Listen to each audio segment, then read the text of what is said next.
Hello and welcome to Blue Spoon Veggie. Today I'm going to offer you a few ideas for canapés or appetizers that will work in place of, or as well as, a starter before a special meal. To kick things off in suitably pink style, let's first make up a refreshing little watermelon gazpacho. This is a mini watermelon and I'm going to use half of it for this recipe. The flesh scoops out easily and enjoyably. I'm going to juice this flesh. If you don't have a juicer, then pop it in a blender, then pour through a sieve. So I got 250ml of juice, which is a nice amount to give a few servings, or just one shot if you're making this for 6 or 7 lucky people. Pour the juice into a processor and we're going to add a few more flavour boosting ingredients to it. First, just one small tomato. Remove the skin by scoring the tomato lightly with a knife. A serrated knife works well. Then submerge the tomato in boiling water for a few minutes. Drain off the water and the skin will slide off easily, very satisfying. Remove the core of the tomato and that's the tomato ready to be added to the watermelon juice.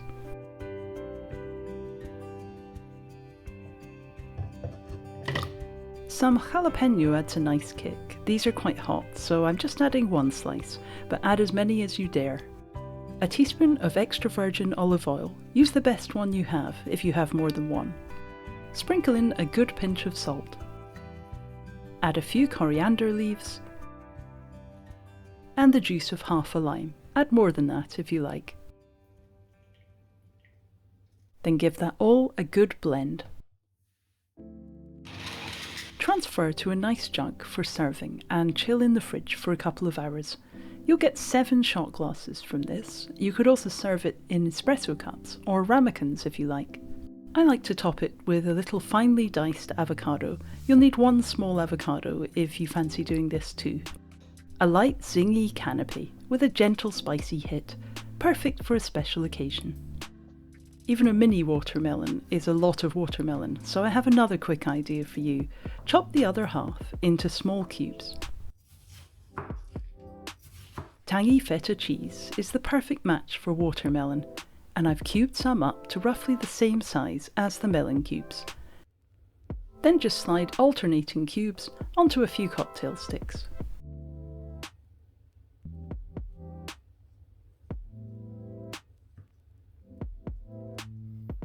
This is tajin, a Mexican blend of lime, chili and salt, and it's the ideal way to add a bit of spice to the skewers. Give the little sticks a good sprinkle. You can find tajin at Amazon and it's a versatile seasoning we enjoy using a lot. You could also use chili flakes or powder instead. Transfer the cocktail sticks to a serving plate and our cute little canapé is ready. If you feel like making both watermelon canapés, and you will have a lot of watermelon that needs using after all, then you can make a pretty themed canapé tray with even more melon cubes to serve another day. Time now for something different but equally simple to put together, these creamy and crunchy chicory nibbles. I'm looking for a Waldorf salad vibe for this canapé, so that means walnuts. I'm going to make it extra special though by caramelizing them. First, just break up the walnuts roughly. Break each nut into about 4 pieces. Then add a sprinkle of salt to them. Add the caster sugar to a frying pan. We're going to mix the sugar with 2 tablespoons of water to help it dissolve. Stir until it's completely dissolved, then put the heat on.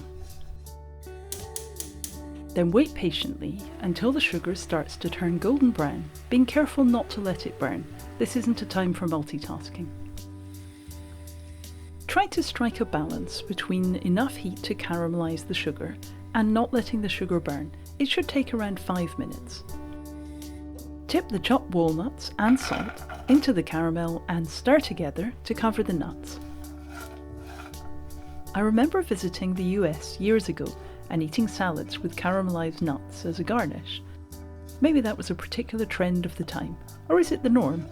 Either way, it made the salads taste amazing. Spread out the caramelized walnuts on a tray or plate lined with baking paper and leave to cool. To make the filling for the chicory, I'm going to dice 1 stick of celery. A classic Waldorf salad has apple, celery, mayonnaise and lettuce, but many generations of cooks have added their own touches, like walnuts and grapes. Next, I'm going to finely dice this red apple. This is a jazz apple. I really like a salad with all the ingredients chopped up quite small. A Greek salad with cucumber, feta and olives is made along these lines, but you could also add avocado and beans or chickpeas to make a more substantial meal. I think a red apple is best here to contrast with the celery. Mix the diced celery through the chopped apple, and that's our light chopping all finished. Now, to make a simple dressing for the chopped celery and apple, you'll need a generous tablespoon of mayonnaise, a teaspoon of lemon juice, and a teaspoon of mustard of your choice. This is Dijon. Mix that all together well. Then combine the diced apple and celery and the creamy mustard dressing. This type of simple mayonnaise-based dressing is useful when you want to create a creamy dressing for a potato salad or adding richness to a sandwich or wrap. To change up mayo dressings, you could add wine vinegar or lime juice in place of the lemon, herbs or spices, honey, soft cheeses, capers. I could go on. The walnuts will have cooled by now, so let's break them apart again into nice small pieces. If you fancy something different from walnuts, then try chopped pecans or hazelnuts instead. To serve, I'm going to use red chicory leaves, but you could also use small lettuce leaves. Grown in darkness to give these lovely pale leaves, chicory, also known as endive, is a very crisp, ever so slightly bitter salad vegetable, although it can be served grilled or steamed. I love this red variety, but of course use green if you can't find any red. Spoon a little of the salad onto each leaf. Kind of a deconstructed salad, isn't it? Then finish with a few of the walnut pieces. This is a little fiddly, I won't lie, but once you've patiently and lovingly filled each leaf, the filling seems to stay magically inside, making them perfectly suitable to eat, even on a first date. Position a few of the caramelized walnuts on top of the filling and press them in securely.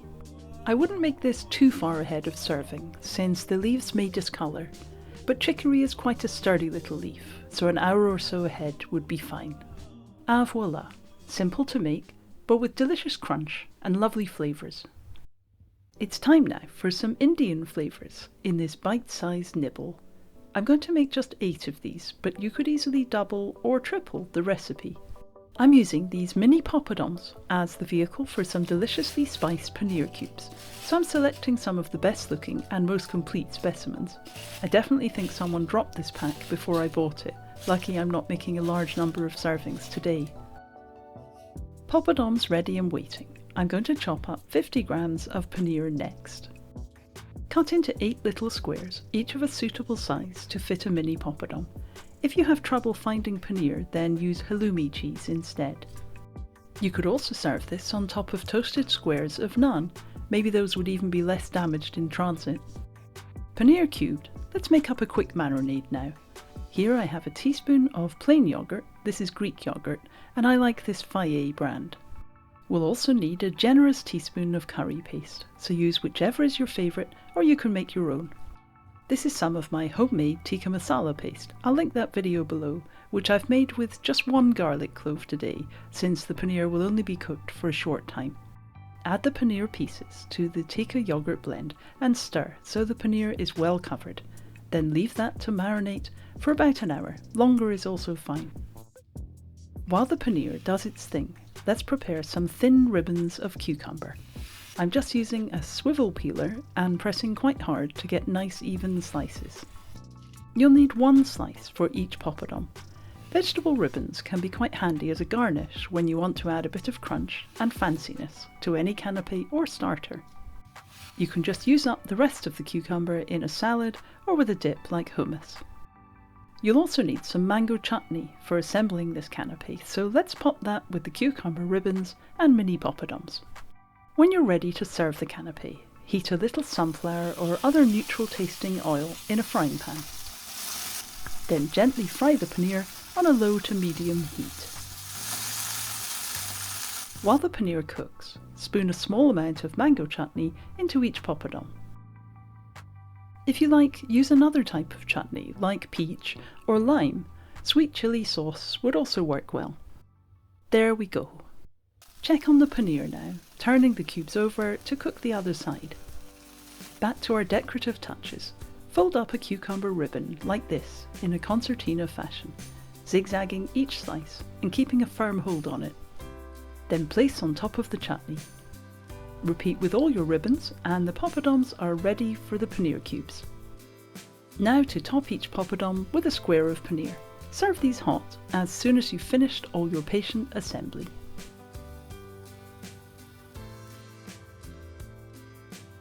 These really are delicious. Cool cucumber, sweet chutney, mildly spiced paneer, and the crunch of the poppadom. What could be better? I hope you give one or more of these bite-sized nibbles a go yourself, and thanks for watching.